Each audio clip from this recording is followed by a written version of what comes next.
Séance 1. Qu'est-ce que l'épargne et pourquoi faut-il épargner? L'objectif de cette séance est de définir ce que c'est que l'épargne et les raisons de la constituer. Qu'est-ce que l'épargne? Analysons la question à travers l'histoire des périodes des vaches grasses et de vaches maigres. La première période correspond à une situation où l'herbe fraîche est en abondance, donc une période de prospérité. Dans la deuxième période, il s'agit d'une période de rareté de l'herbe et donc de sécheresse. Question. Que reflètent les deux périodes, vaches grasses et vaches maigres? Comment s'applique cette histoire à la situation financière d'un couple? Synthèse des réponses.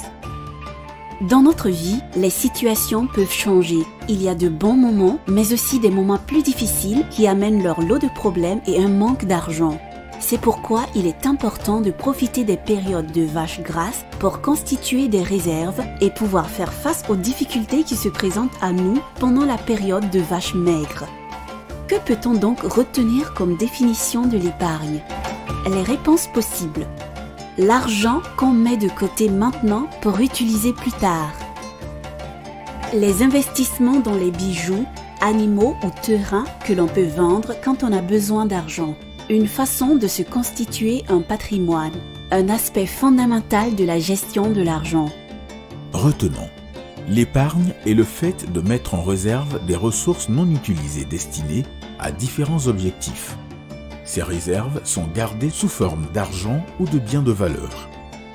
Pourquoi faut-il épargner?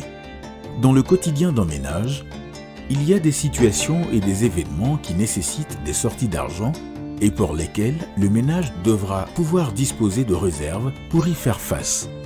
Ces événements et situations sont entre autres maladies, soins de santé, achat de bétail, baptême, achat de terrain, décès, vieillesse, achat de cadeaux, réfection de la situation d'urgence, période de faible revenu, accident, achat de biens d'équipement, moto, voiture, poste téléviseur, mariage, achat de vêtements, vacances, etc.